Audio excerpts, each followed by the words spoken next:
The EastSide Chapter 6. Whoa! I exclaimed, being awakened by a loud radio that was blaring in my room.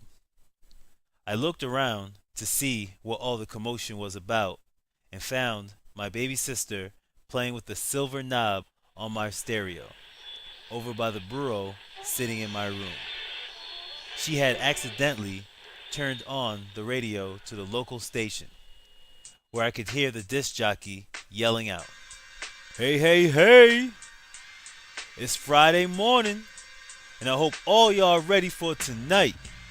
It's the 10th annual Reggae Dancehall Fest.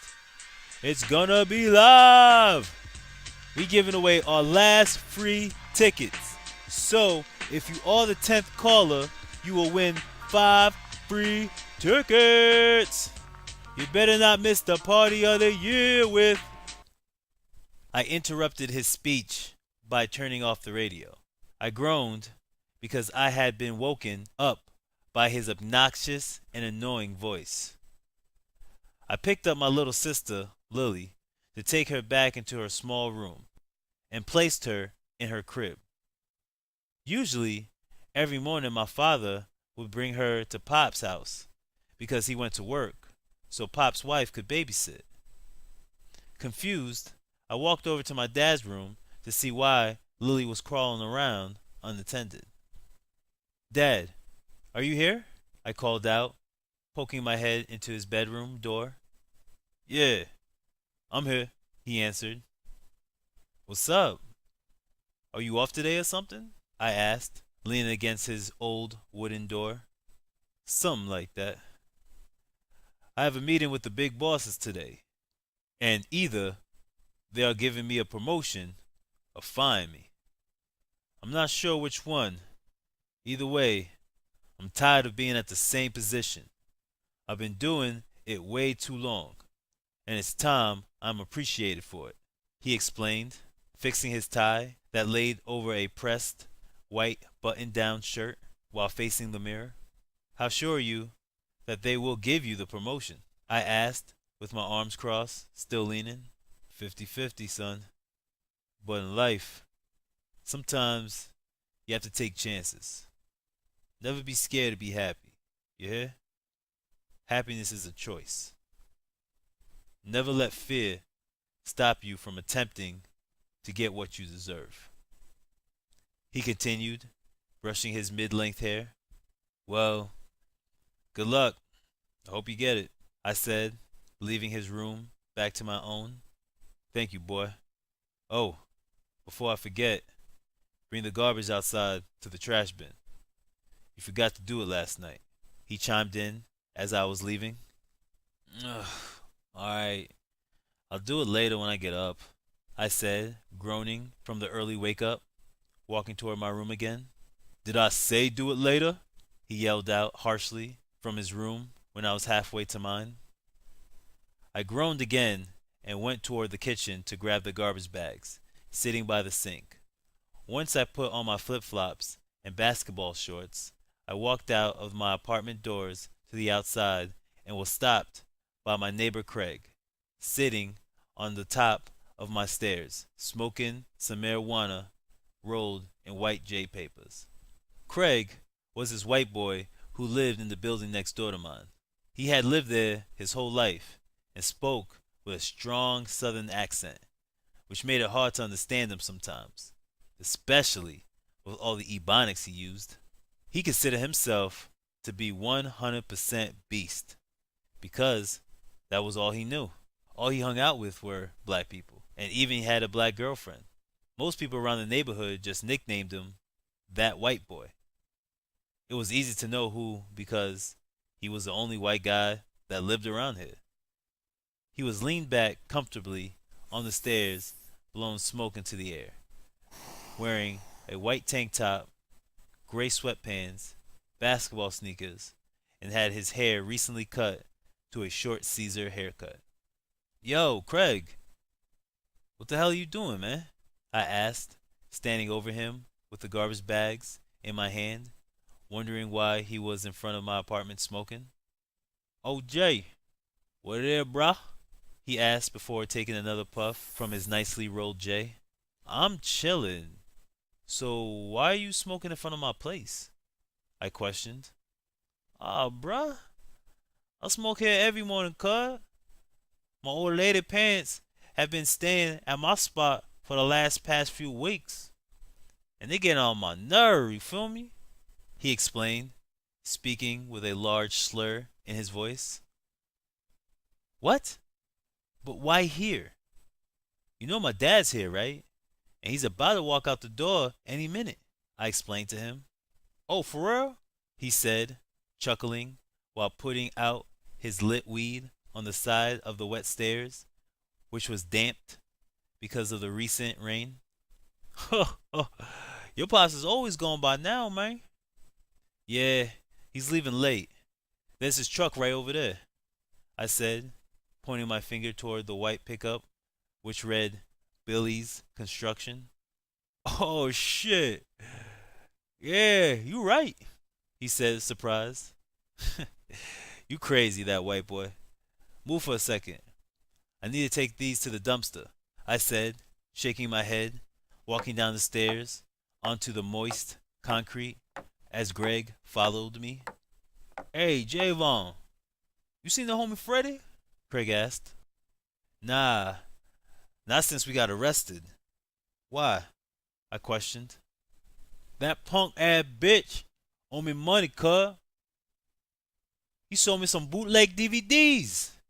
And when I got home and opened the case, they're empty, he said, upset. Trifle day, I ain't the boy to play, I said, laughing, quoting some Freddy's Bang Buck lyrics. That shit ain't funny, cuz. I see the boy I'm fixing to knock his dark charcoal ass out, he said, showing off his fighting skills by shadowboxing. Come on, Craig. You know Freddy's a moron, I said, chuckling. You know not to buy anything from him. I know, bruh. I really want to get some movies for my girl, though, he said, unamused. I'm telling you, Jay. If I see the boy, I'm fading him. I don't play, man. If I see him, I'll let him know you're looking for him, I said, throwing the garbage bags away. Cool. Shit. You want to hit this? He said, relighting his J and taking a puff. Nah, not now. Tay's supposed to be coming over soon, so we can go to the mall and pick up some new clothes for the Reggae Dancehall Fest tonight, I answered. What? Y'all going out there? Lucky, cuh, he said, choking off the smoke. Hit me up when y'all go to the mall. I'm fixing to pick up some new kicks, cuh. No doubt. Oh, I think that's him right there, I said, looking at a green Ford Focus pulling into a guest parking space. Teddy climbed out of the small green car, spotted us, and began to walk over to our location. I yelled out to him as he approached. Yo, you gotta get a new car, Ted. You could barely fit in that little thing. Hey, your ex-girl's pussy is smaller than that, and I fit in that thing just fine. He snapped back jokingly. Ha, you wish, I explained, smiling and giving him a handshake. Oh shit, that white boy. How you been, man? Teddy said to Craig, giving him a handshake. You know what it'd be like, cuz. High in the sky, bruh, and making that bread, Craig replied. Teddy just gave him a confused look and turned to me, shaking his head from Craig's unorthodox way of speaking, and said excitedly, You ready for tonight, son? It's gonna be crazy! Yeah, I know, I said, grinning. So, what's up with those girls that are coming? Teddy asked. What girls?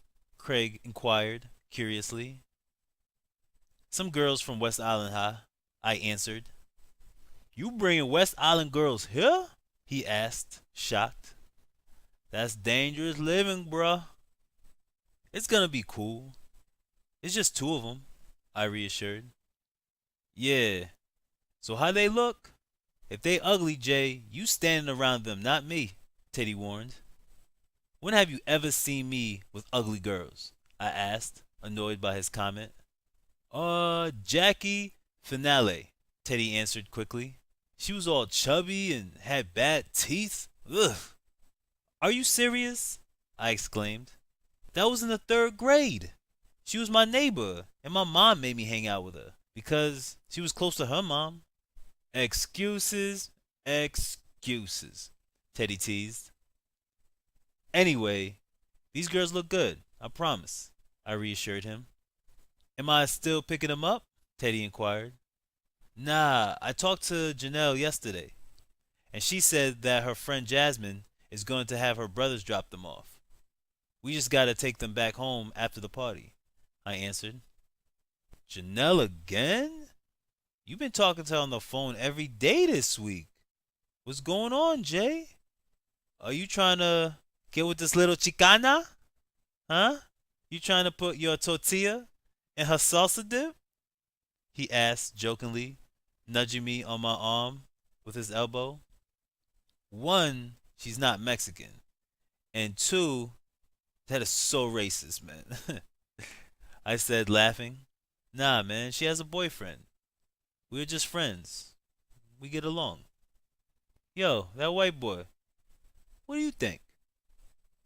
I think love's in the air, he said, joking some more.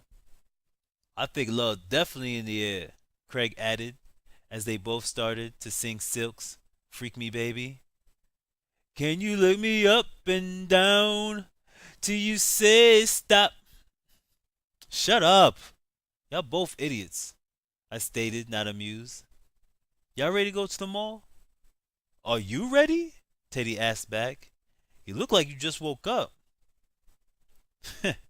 I did, I said, chuckling. Well, get your pretty boy ass ready. Me and that white boy are gonna go smoke something, he said, before returning to Craig and asking, do you have any I can get from you? You already know, Carl. I'll stay with that cush on deck, he answered excitedly that he had a partner to smoke with. Alright, I'm gonna get ready now, I said before walking back toward my apartment. Hurry up! Teddy yelled out as he and Craig began to finish up the joint. I hurried upstairs, took a shower, and put my clothes on. Once I was fully dressed, I walked out to the living room and saw Teddy and Craig laughing hysterically at some cartoons. Their eyes were very glossy and red. We went to the mall, and Teddy and I bought a new shirt and jeans, and Craig bought himself some new sneakers. We spent most of the day hanging out around the city, having a good time. The sun was starting to set as Teddy and I ate some food that he cooked up. After we ate, we got dressed in our new clothes, but first, I took another shower after carefully pressing my gray and navy blue button-down long-sleeve shirt and my new navy blue jeans. I set my new pearly white sneakers on the floor as I ironed. Teddy wore a black t-shirt with white color lettering, light blue jeans, and his black sneakers. I stayed in the bathroom as Teddy got dressed, to carefully shave and line up my hair to sit proportionally around my face. I could hear Teddy knocking on the bathroom door, screaming for me to hurry up and calling me too pretty. But he did not understand that I was trying to look extra nice because of our guests tonight. In the bathroom, I could hear Danny and his extremely tall 6'5" cousin Andrew come to the door and greet Teddy. I walked out of the bathroom so I could greet them as well and heard Teddy exclaim, "Oh, finally! I needed to pee, you asshole." Whatever, I said, rolling my eyes to him. What up, fellas? I shook Andrew's long hand and gave Danny one as well as Teddy rushed into the bathroom to use the toilet. Danny laughed and said, "Hey, Teddy said he borrowed his mom's SUV, so we have more room tonight. Y'all boys ready?" "Cool. Yeah, let me just finish getting dressed, and I'm good," I responded, then turned to go to my bedroom to put on my clothes before spraying on my favorite cologne. Once I was finished, I went back to the kitchen as Teddy was finished in the bathroom. We all took some shots of liquor that Danny had brought before heading into Teddy's mom's Toyota 4Runner.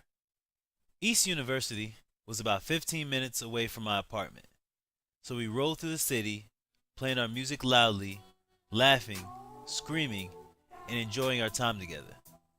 We drove past the bright urban city lights, which sparkled off the glass on the tall buildings and old damaged apartments on the sides of the road. The stars in the night sky glowed like fireflies against the dark blue sky, with invisible clouds surrounding the bright crescent moon. I could see the East Orange Middle School from a distance on the main state road that we were driving on. The shimmering stadium lights helped illuminate the sky. I remembered when I went to school there. I always went to their football games, which were always surprisingly packed with people. The music in the car kept us hyped throughout the entire journey as we began to sing out to the songs being played by the DJ on the radio, keeping our spirits in party mode. When we finally pulled up to the university grounds, we could see the traffic building up, causing us to move slowly through the school. Every college building was cream colored and had large glass windows. The entire school was so massive, it felt like its own city, with a giant football stadium in the center. "Oh, look!" Danny exclaimed, looking outside the window at the bright fireworks erupting in the sky right over the football field, which we could see exploding from the parking lot. Moving slowly through traffic, we could hear traces of loud bass from the DJ's enormous speakers shaking the ground, and the multitudes of people lingering about the entire university. While staring at the fireworks in amazement, my cell phone vibrated on my lap, startling me for a second. "Hello?" I answered the buzzing phone. "Hey, it's Jasmine." "What's up? Where y'all at?" "We're right in front of the stadium entrance, standing by ticket booth C," she explained. "Cool. We're parking now." "Okay." "Janelle says hi," she exclaimed, giggling as I heard Janelle denying it in the background, trying to pull the phone away from her mischievous friend, laughing until the phone call suddenly ended. After stepping out of the car, we all took one last shot of liquor before discarding our small cups into the bushes while walking toward our destination. It wasn't easy, but we finally made it through the large crowd of people and maneuvered down the concrete path next to the grassy lawn toward the stadium, aimlessly looking around for the ticket booths. I poked my head over the groups of people to see if I could see the girls who we'd come here to meet. Suddenly, I was stopped in my search and was frozen by the sight directly in front of me. A beautiful queen that belonged on a throne of pure, solid gold. A goddess that possessed the power to bring a grown man to his knees. A perfect 10. An illuminating bronze-skinned Cleopatra. Not literally, but the eyeliner around her almond-shaped eyes gave her that appearance. Her long hair streamed down her back as if it was a dark brown rainstorm, with light brown highlights accenting the color. The jean material around her legs and thighs could barely breathe as she walked steadily on her tall heels. Her top was not visible because of the leather jacket around her body to keep her warm from the cool, windy night air. "She is the most beautiful girl I've ever seen," I thought, as I called out her name. "Janelle, over here." She turned around and waved as she and Jasmine began to walk toward my group. "Oh, damn! That's the West Island girls?" Danny asked, surprised. "Yeah," I replied. "I'm going back to school," Teddy added as he looked at the Hispanic girl who was wearing a short skirt over a pair of tight leggings to keep her legs warm. She also had a tight long sleeve shirt that matched her shoes. Her black curly hair bounced up and down as she walked toward us. "Which one is that?" Teddy asked. "That's Jasmine," I answered. "All right. Let me show you boys how it's done." "All right, Slim," Teddy said, looking at the young lady, licking his lips and brushing his hair as I chuckled at his attempt to be smooth. The girls walked up and both gave me a kiss on the cheek to greet me. "Hey, you girls look good," I complimented. "Thank you," they said simultaneously. Teddy cleared his throat. "My bad. These are my boys Teddy, Danny, and Andrew," I introduced. Teddy cleared his throat again. "Excuse my blonde friend, but you ladies don't look good." "You look outstanding," Teddy declared, while softly pulling Jasmine's hand and placing a soft kiss on the back of it. She giggled and said while patting Teddy's big bare belly and giving him a half hug, "Now I see what you mean by cuddly." Teddy winked at me as I shook my head humorously. "Here are the tickets, ladies. And now it's time to party," he said excitedly, passing the two girls their tickets as we started walking toward the entrance. We walked through the dark pathway after giving our tickets to the ticket taker and made it out of the other side onto the grassy terrain of the football field. Inside, the place was full of people dancing, standing around chatting, drinking, and couples making out around the bleachers. The large DJ booth was sitting on top of a heavy stage, pouring different color lights from the back, and across the field was a large machine shooting out the bright, colorful fireworks. The speakers sat right in front of the entrance, which made the loud bass scream into our ears as we walked in. We stood by the wall away from the large groups, observing our surroundings. "This is crazy," Danny said, looking out at all the people dancing on the green grass that was being used as a dance floor. "Hey, I got moves too," Teddy added as he started to dance to the catchy hip hop beat blasting from the speakers. The girls started laughing in joy at his dancing and started clapping their hands to the music. "CJ, you know you ain't got no moves like these." I chuckled slightly, leaning back against the wall with my hands in my pocket, and said, "Don't worry about my moves." "I can't worry about something that isn't there," he said, laughing to himself, teasing me. I just grinned at my friend. Then suddenly Janelle said, "It's okay, Jay. They say 9 out of 10 guys have a problem," she said before clearing her throat, using air quotes. "On the dance floor." "Oh, now everybody got jokes," I said smoothly. "I bet you wouldn't last 2 minutes on the dance floor with me, sweetheart." "Oh, is that so?" she asked, smiling at my challenge. "Wouldn't say it unless it was true," I responded. "Sounds like a challenge to me," Teddy instigated. 2-minute challenge.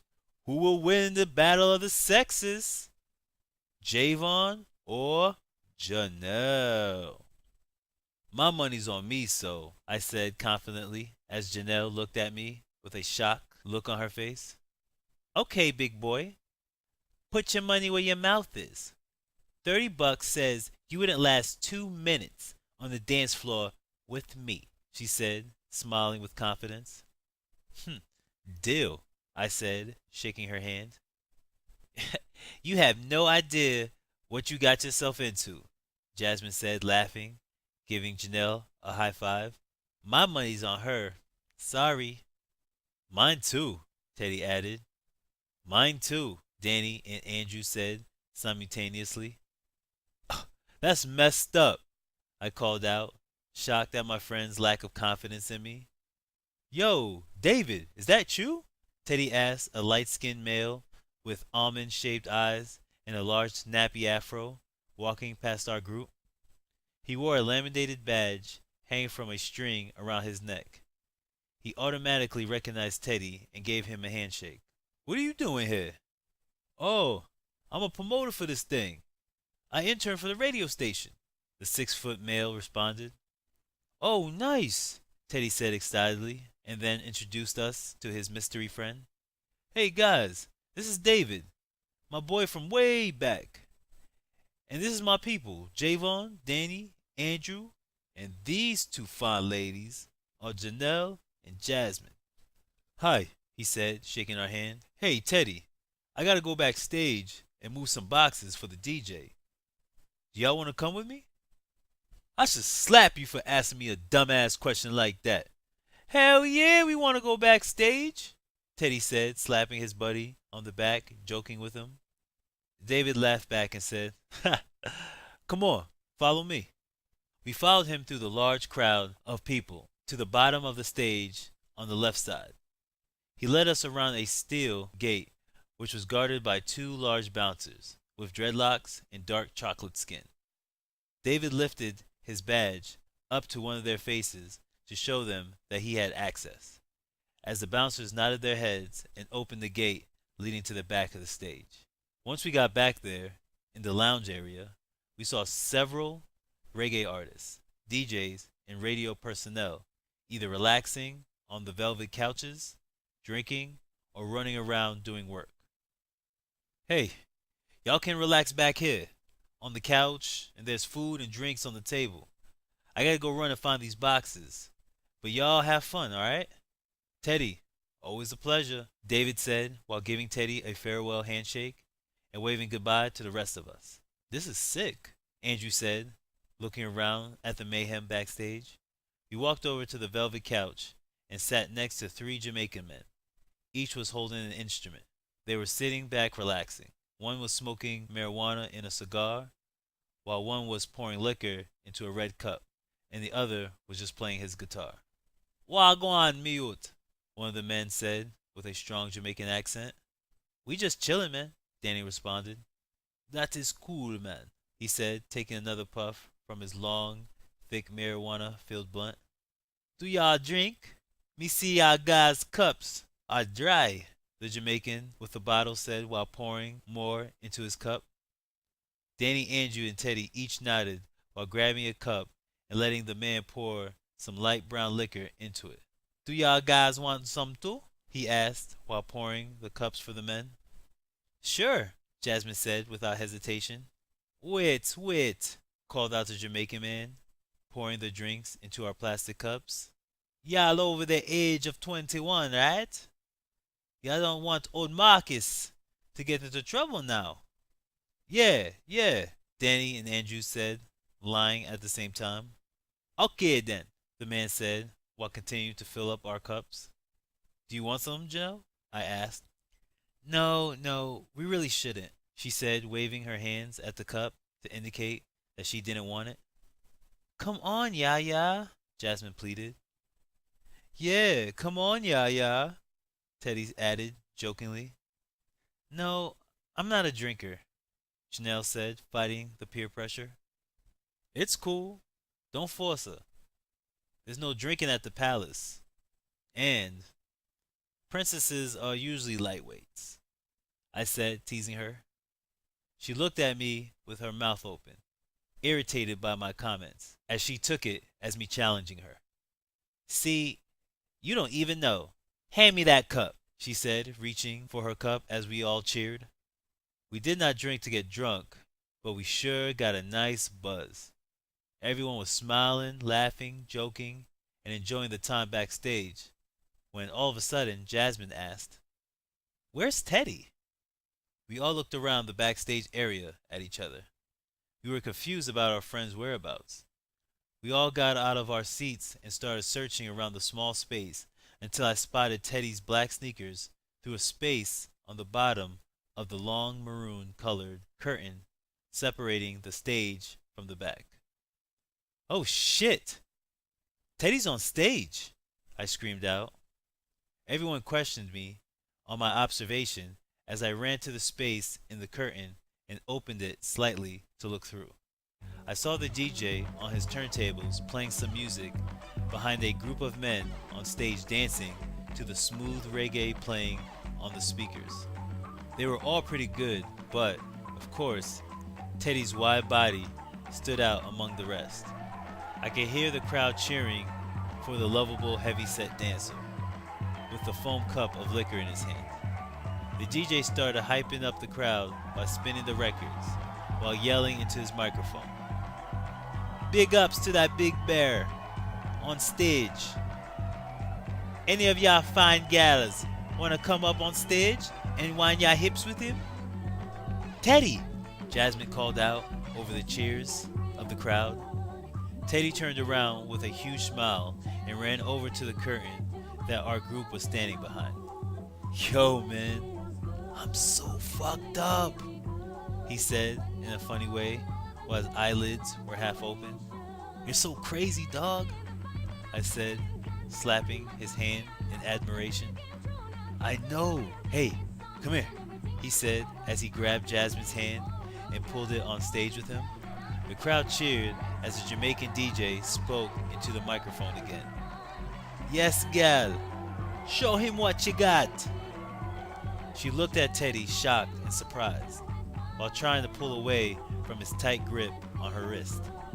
Come on, don't be a chicken, Teddy said, putting his fists on his side, waving his elbows back and forth to look like a bird's wing. Come on, girl, kill it, Janelle yelled out to her shy friend. Jasmine looked back at her friend and gained confidence. She placed her back against the front of Teddy's body and started dancing with him as the crowd cheered louder. Big ups to Miss Latina. I done heard about this East and West bombaclat beef. Spread love to all God's children. Shout out to all my Jamaicans and Latinos and Latinas in the building tonight, the DJ said before changing the record to a Spanish merengue song by Elvis Crespo called Suavemente. The crowd cheered as Jasmine started dancing the merengue with Teddy on stage. Surprisingly, Teddy kept up with her pretty well as she demonstrated her Latin dancing skills.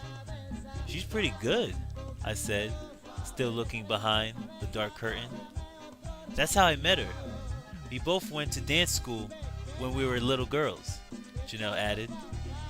Makes sense, I said, nodding my head while looking at Teddy and Jasmine, still going at it. You still could not keep up with me, though. Ha! She exclaimed sarcastically. Before I knew it, she was getting pulled onto the stage by Jasmine's tight grip. Teddy ran up and tried grabbing me, but I moved away from him. While he finally caught me, he literally picked me up and lifted me onto the stage. Yo, what the hell? I yelled. Man, stop being scary, Teddy said, trying to get me to have fun with him. Oh, we got another girl on stage. Let's see who can wind them hips better. One more song before I got to get out of here for the next DJ, said the DJ into the microphone, changing the music again to a slow central beat with loud bass from the speakers. Is he talking about me? Janelle said timidly, looking at Teddy and Jasmine. Come on, show them, Yaya, Jasmine said in encouragement. No. Come on, you still have the challenge. 2 minutes, Teddy called out. What, now? She exclaimed, holding onto her jacket nervously. Yes, right now, he said. You only live once. Make it count. She smiled at his comment and looked at me for confirmation as I shrugged my shoulders. Frustrated by our lack of courage, Teddy whispered into Janelle's ear, but I couldn't make out what he said because of the loud music. She looked directly at me with a shocked look on her face and asked, Oh, he said that, did he? Yup, Teddy replied, looking at me devilishly as I looked at both of them confused. Okay, fine. $100. Winner takes all, Janelle exclaimed confidently. All right, I said as I leaned against the large speaker, then opened my eyes wide, surprised, because I had just realized what I agreed to. What? $100? Teddy and Jasmine stood back as Janelle removed her black leather jacket and handed it to Jasmine. At that very moment, it felt like every man in that entire football field began to stare at her lustfully. Her nude sheer colored top lay perfectly across her body and exposed her back and belly as the front loosely hung from her breasts. She walked over to me slowly and seductively and carefully pulled my hand. We stared at each other in the middle of the stage as she moved her body like a snake up and down my abdomen. Her moves were so precise to the rhythm of the beat, like a professional seductress. Suddenly, she turned around and groped her back against my pelvis. She grabbed my hand and pulled it over her shoulders as I stood there frozen by her sensual dance and the sweet smell of her perfume. Everyone in the stadium stopped to view her amazing dance movements, while I could feel all the eyes locked in on us. I was so dazed by her body and the way it moved that I almost did not notice the cheers from the crowd, as well as Teddy and Jasmine screaming. I was so entranced by the mix of alcohol and her performance on stage that I did not realize until Janelle said into my ear softly, "It's 2 minutes, Jay." "Oh, yeah, yeah. I stuttered, awaking from my daze, trying to act like I was not impressed. She giggled at me and grabbed her jacket from Jasmine as they greeted each other, laughing. The crowd cheered and whistled as we escaped behind the curtain. "Whoa, it just got hot in here. Big ups to the young gal. She fine, brother," the DJ called out as we ran backstage. "That was crazy. I can't believe y'all did that," Danny exclaimed excitedly.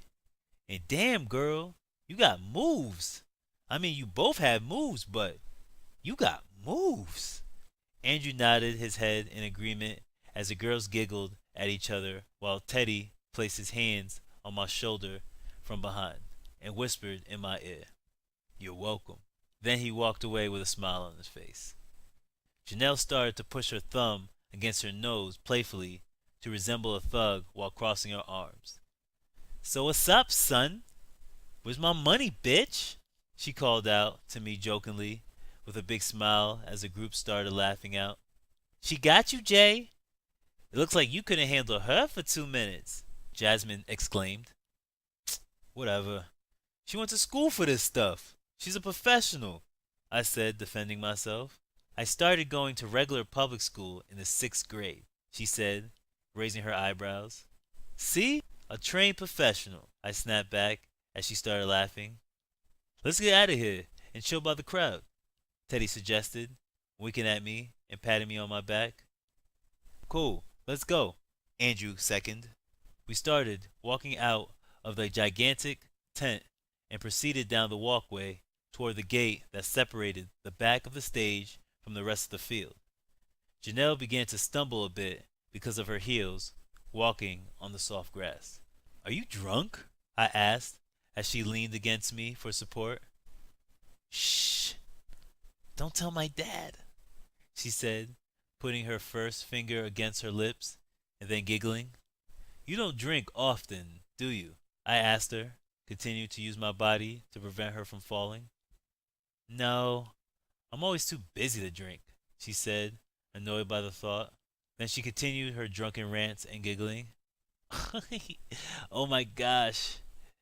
If my dad knew I was here drinking with you, or if Christian knew, I would be so dead right now." "You still gonna die tonight, bitch," said a female voice as someone grabbed Janelle by her hair, pulled her away from me, then swung her against a cement wall. Surprised, I looked over and saw Shantae grabbing and choking Janelle. "Who the fuck are you?" Janelle yelled out, trying to break free from her violent grip. "I'm the bitch that's gonna be whooping your ass," Shantae snapped back. I ran over to them and pulled them apart as I saw Shantae's 2 sisters approaching us quickly. I pulled Shantae by her tight sweater and stood in between them. What are you doing, Shantae? I screamed. She continued to try and grab Janelle by her neck, ignoring me. I finally pushed them completely apart from each other as I saw Jasmine and Teddy running up toward us as well. I'm going to scratch your cute little eyes out, Shantae declared. Stop it, I said sternly. Jay, you know this bitch? Janelle yelled out, looking at Shantae. Who you calling a bitch, bitch? Shantae called out, trying to attack Janelle again, as I kept them apart.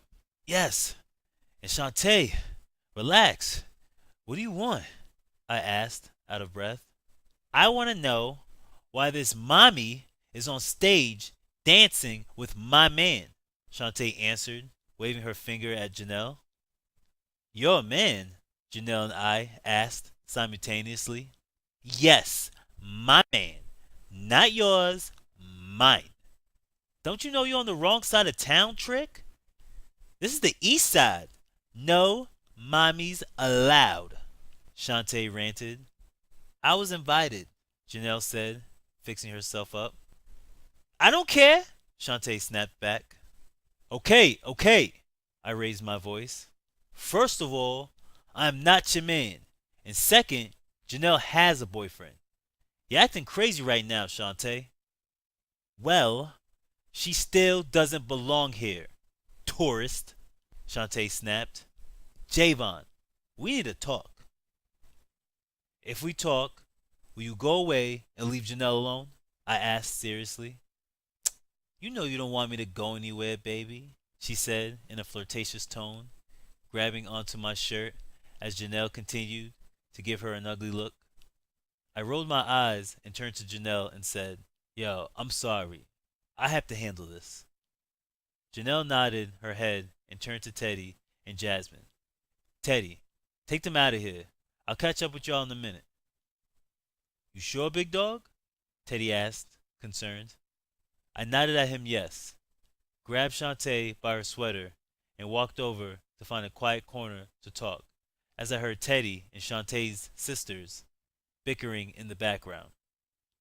Move, Teddy!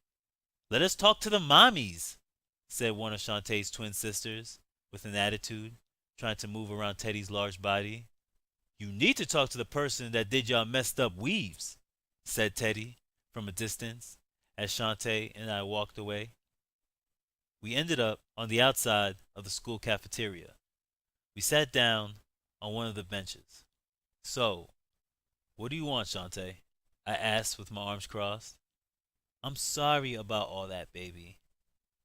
I just got a little jealous, she said, attempting to grab my hand, but I quickly removed it from her grasp.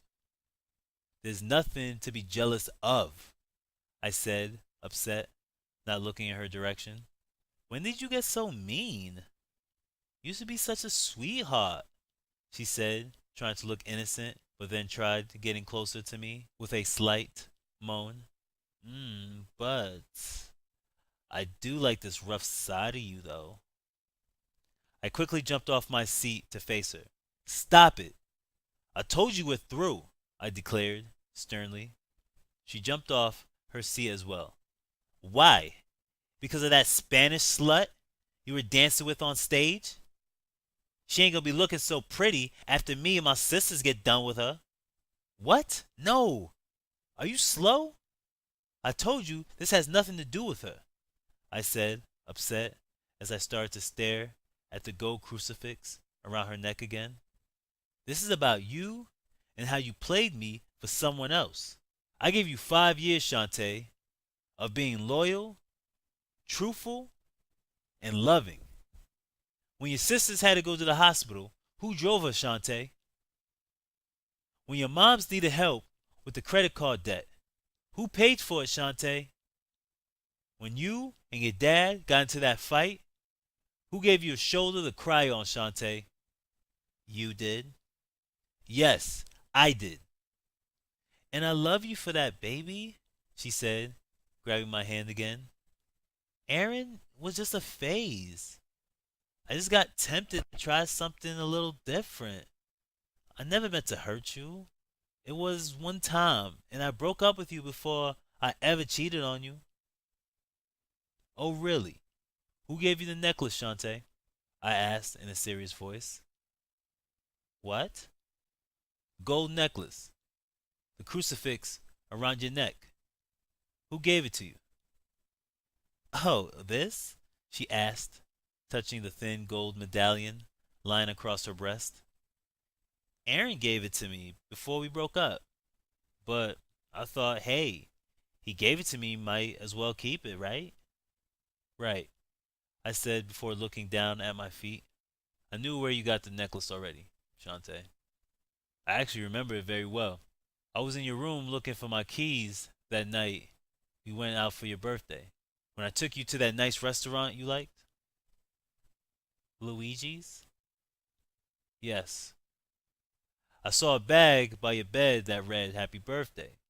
Thought it was from your mom's, and I knew she didn't have much money, so I was going to put $50 in there so you would think it was from her. But the bag wasn't from your mom's. It was from Erin Tompkins. Her face turned white in shock and fear, while her legs started shaking because of her nervousness. The card said, "From your baby with love," signed A.T.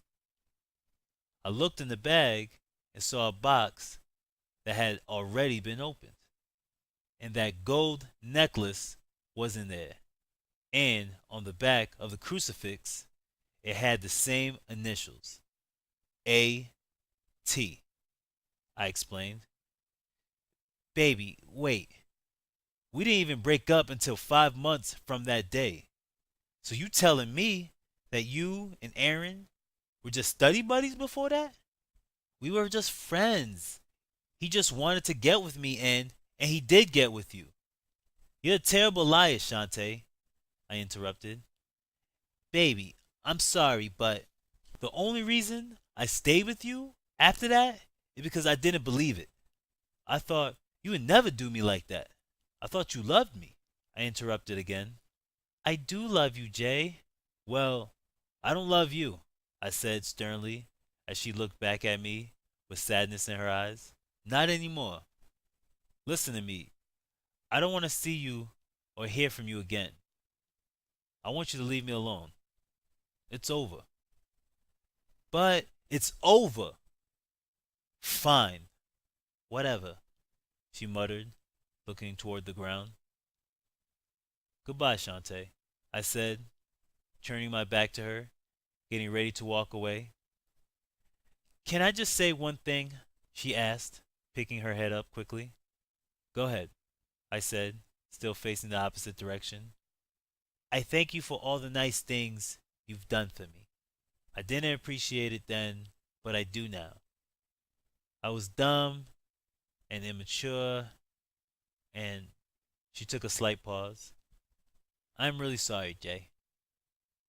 Yeah, me too, I muttered before walking out into the dark night. I could hear her snatching off the necklace and slamming it onto the ground angrily and emotionally. I traveled through the school for a while, just trying to clear my head. Memories and emotions started flooding into my mind and body. I looked up at the beautiful Florida night sky, saturated with stars and a bright crescent moon. Thoughts of Shantae and all the good times we had made me wonder if I had been too hard on her. Everyone makes mistakes, but I knew I could never trust her. And for a guy like me, trust is the most important thing. I only trust a few people, and she definitely wasn't one of them. I trusted Pops. He would never do anything to put me in harm's way or lie to me. I trusted Teddy. He was my best friend, and I was lucky to have him. Suddenly, I woke up from the cloud of thoughts roaming through my mind and remembered Teddy and the girls. I quickly pulled out my cell phone and sent him a text. I asked him where he was, and moments later, he replied that he was dropping the girls off. So I told him to come pick me up, and he replied he'd be there in a minute and to meet him in front of the university. So I did. During my walk, I started thinking about Janelle and Jasmine, hoping that they were not mad at me. They were having such a good time before Shantae and her rowdy sisters appeared. I started thinking that I should call her before she thought I was a jerk for abandoning her. I pulled out my cell phone again to call, but suddenly I saw Teddy pull up in his mom's dark green vehicle. I quickly jumped into the passenger seat and gave Teddy a handshake before closing the door behind me. Well, look who it is.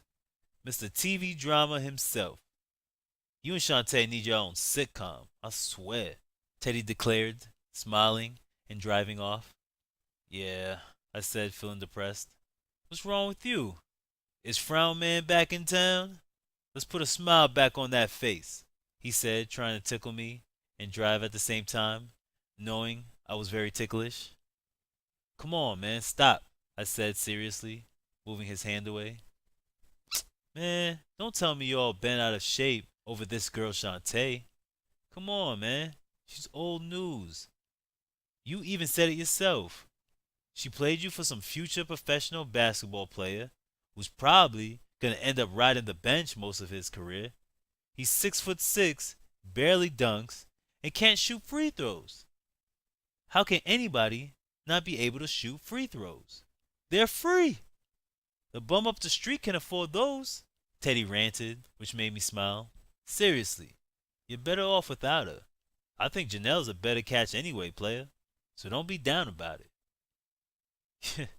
You're crazy, Ted, I said with a chuckle, but there's nothing going on between me and Janelle. We're just friends. Not from what I've seen tonight. There's definitely something going on between you two. Friends don't dance on friends like that. Watching her dance on you like that almost made my little soldier stand at attention. I could only imagine how you felt, Teddy disagreed while making me chuckle. Not after tonight. Shantae showed up and I left her.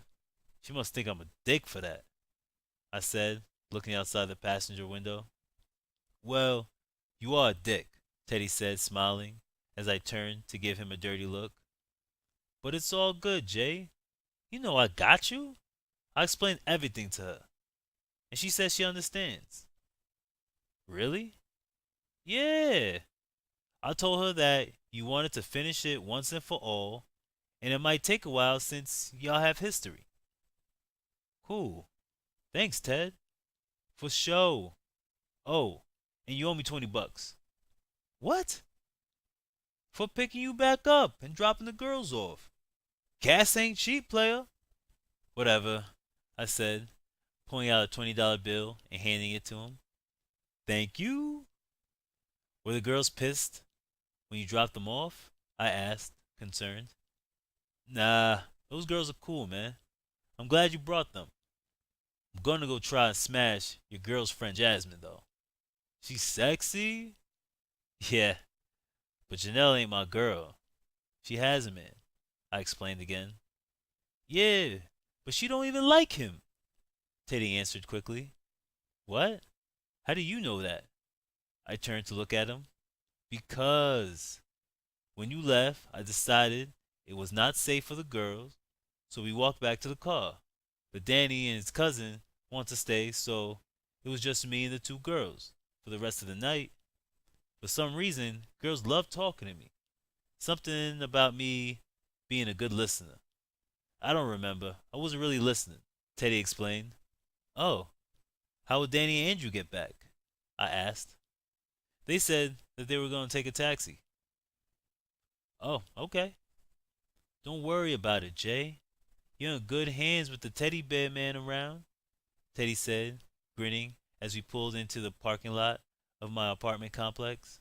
I rolled my eyes at him and stepped out of the automobile. We walked up the stairs to my second floor apartment, exhausted after the long night, and then Teddy said quickly, right before I turned the doorknob to my apartment, I hope you like surprises.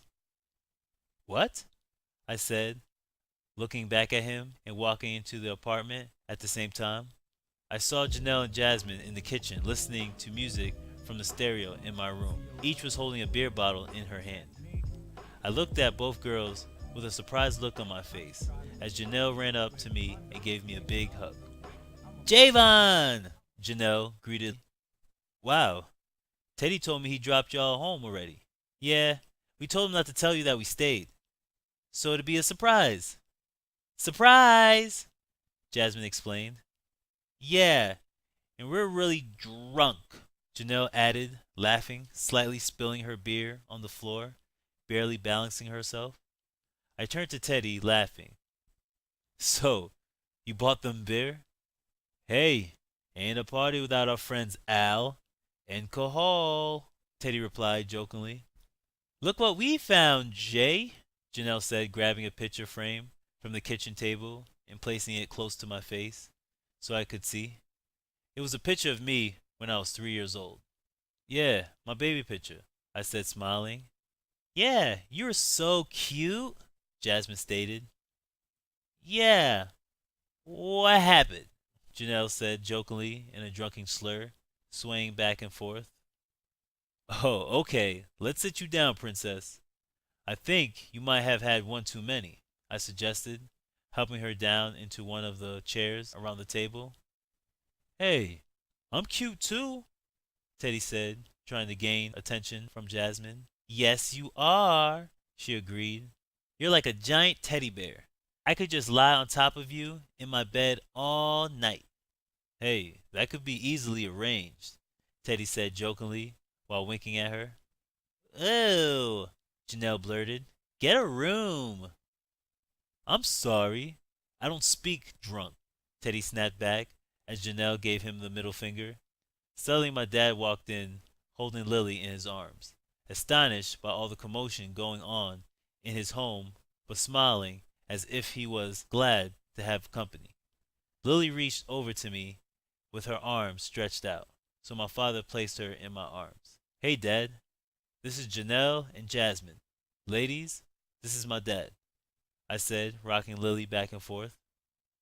Hi, Dad, the girls said simultaneously and giggled. Hi, girls, my dad said, waving and smiling. So, what are you two lovely young ladies doing with these two bums? Last resort, huh? We were bored, Jasmine said jokingly. Yeah, bored, Janelle added, still with a drunken slur. Don't be a hater, Mr. Smith, Teddy said. Hating on what? You're the biggest bum of them all, figuratively and literally, my dad teased by playfully punching Teddy in his stomach. I'm going to go take a shower. It was nice meeting you ladies. You just mad 'cause your hairline finally escaped from that thing you call a face, Teddy joked while my dad was walking toward his room. Go home, Teddy, he called out from his bathroom. He's just joking, right? Teddy whispered to me. Right? I shook my head, laughing at his funny antics, and turned back to Lily, who was staring at the girls in the kitchen. And this is my little sister, Lily. Say hi, Lily. She smiled and turned away bashfully, burrowing her face into my shirt. Ah, she is so cute, Jasmine called out. Hi, Lily, Janelle said, waving. Come on, Lily Flower. Don't be shy. They're nice girls, just like you, I reassured my timid baby sister. She turned her face to the girls, smiling as they waved to her, so she started to mimic them and wave back. The girls started laughing and cheering at the young girl's adorable attempt to wave. The admiration from the girls made Lily more confident and happy, so she started to clap uncontrollably, with a giant grin on her tiny face. Don't forget Uncle Teddy Bear, Teddy called out in a baby voice toward my sister. She turned to him and scrunched her face like she'd eaten a lemon and stuck her tongue out at him. Oh, she doesn't like you, Teddy, Janelle called out, pointing and laughing. Oh, you little diaper filler. You got jokes, he said, putting his arms out to pick her up, and she reached out for him as well. So he picked her up and started to rock her up and down as she began to laugh, enjoying his playful nature. See? She loves me. Yes, she does. Yes, she does. Our joyful moment was suddenly interrupted by a loud crash coming from outside, which startled all of us, especially Lily. The noise scared her so much that she began to cry and yell. I saw Janelle and Jasmine place their hands against their chests. The surprising and abrupt noise made them feel like their hearts had skipped a beat. My dad came rushing out of his room, still dressed in his work attire, to see where the loud crash had come from. "What was that?" he called out, looking at everyone in the room, checking if we were all right. "Teddy, put Lily in her room." Teddy quickly nodded his head and rushed to Lily's bedroom to put her into her crib and help calm her down. My dad and I looked at each other right before another large boom noise filled up the apartment again. We realized the noise was coming from outside our home, so we slowly went to open the door. "Girls, stay back," I said, slowly turning the knob, waving my hands at the frightened ladies to stand clear of the entrance. I opened the door and stood outside next to my dad and muttered, "Oh my God." "What? What is it?" Jasmine whispered. "A fire," my dad answered back as we looked upon a giant flame consuming the building next door to ours and suddenly heard loud screams from a car speeding away. "Fuck you beasts!" we heard an unfamiliar voice yelling as they quickly sped off. I couldn't make out the make and model of the car they were in. The fire started to become larger.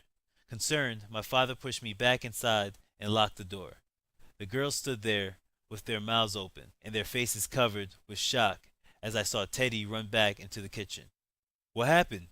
he asked, with a concerned look on his face.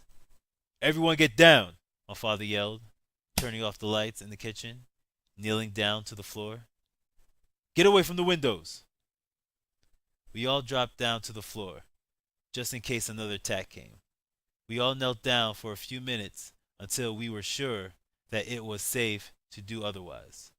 "Don't anyone move," my dad said before crawling into his room. He used the light entering the apartment from the outside to guide him. "What the hell is happening?" Teddy whispered. "Westside attack," I replied. "Are you serious?" Teddy whispered again, more upset than before. I put my finger on my lips and made a hush sound to quiet him. "Shh." Suddenly, my father walked back into the kitchen and turned on the lights. We looked back and saw him holding a double-barrel shotgun, loading some shells in it. "Okay, you young ladies go into my daughter's room in the back. You'll be safe in there. We are going to make sure that the coast is clear. Now go!" he commanded as they followed his orders and crawled into the back of the apartment. "Come on, boys." I opened the door again and walked out to the staircase, looking around at the massive fire that was consuming the building next door. I could hear the fire truck's sirens screaming from a distance, watching the neighbors coming out and collectively trying to slow down the fire. Teddy and my father came out behind me, astonished by the destruction. "Listen, boy, take this. I'm going to go try and help put out the fire, too," my dad said, handing me his shotgun. "Anybody else tries to come burn our apartment down, you put a hole in their leg. You understand me?" I looked at him and nodded, nervously. "Come on, Teddy. We can use your help, too. Grab the fire extinguisher from the kitchen," my dad yelled out as he ran down the stairs toward the fire. "Coming, Mr. Smith," Teddy called out as he ran inside the kitchen to get the fire extinguisher and said to me before running down the stairs, "These Spanish motherfuckers went too far this time." I nodded my head while gripping onto the shotgun and staring at the fire. I glared at the large flames and smoke evaporating toward the sky. I suddenly realized that the fire was coming from that white boy's building. I kept wondering if he was okay and if anybody was hurt. The fire department made it in time to start putting out the fire before it could spread to any other buildings. After about 10 minutes of battling, they succeeded. 20 minutes passed when I saw my dad and Teddy walking back toward the apartment. They both looked tired and blackened by the smoke. They coughed the entire way upstairs, both looking upset by the actions that had just taken place. "What happened? Is everyone okay? Is Craig okay?" I asked without taking a breath. Everyone is fine. No one's physically hurt, thank God, my dad said as he sat down on the kitchen table, exhausted. Teddy sat down on the stairs.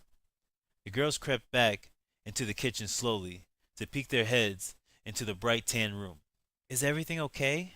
Janelle asked. Everything is fine now, my dad said, still coughing. Listen, it's too dangerous right now, so I'm going to go drive you girls home.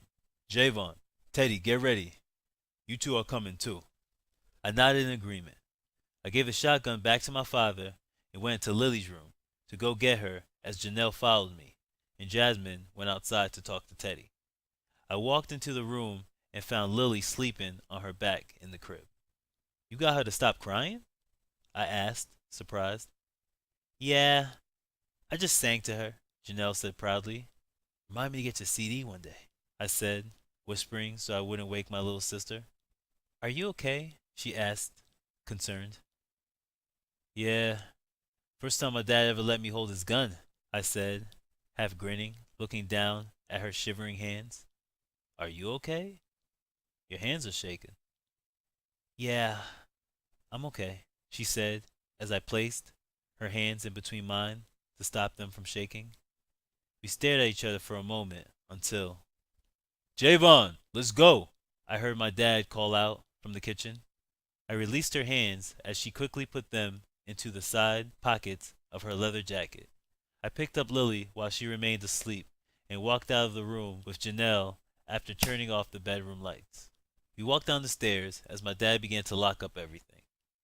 We could see all the people in the neighborhood still outside discussing what had just happened. Teddy walked with us, but was very quiet, which was not like him, so I knew something was definitely on his mind. Jasmine walked with him, with her arms wrapped around his. What happened? Janelle asked, shocked by the smoke.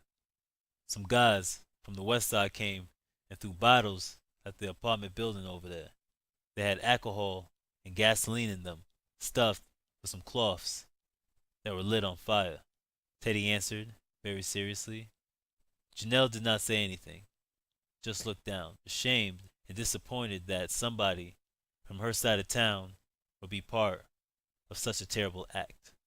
I hope Craig's okay, I said, strapping Lily into her baby seat in my dad's dark green Nissan Altima as Teddy got into the passenger seat because he was way too big to sit in the back. Who's Craig? Janelle asked, concerned. He's our friend that lives in that building, Teddy answered. I don't know. I didn't see him or his girl. I just shook my head back and forth, trying to understand the senseless violence. I could feel Janelle looking at me as if she was feeling guilty about the whole situation. Jasmine got into the back seat first and sat next to Lily, and Janelle went in after her as I sat at the end by the window. My father climbed in the car as we began to drive away from the smoke-filled parking lot. We drove for a few miles in complete silence until my dad said, Hey Jahvon. Yeah? Through all the commotion, I didn't get a chance to tell you that I got the promotion, he bragged. That's awesome, Dad, I responded in a monotone voice, trying not to sound too excited. We can't afford to move in a few months. Somewhere safer, he suggested. As long as this feud is still going on, nowhere we go will be safe, I said, as Teddy looked back at me and nodded his head in agreement. I don't want you boys getting into any more trouble. You hear me? That means both of you, he said sternly. Yes, Dad. Yes, Mr. Smith. Good. We drove the rest of the way to Janelle's house in silence. Jasmine fell asleep, laying her head on the baby seat, while Janelle laid her head on my shoulder, and I could feel her hand gripping mine, so I squeezed back tightly, listening to her heartbeat steadily in the silence, and held her hand the entire trip to her house.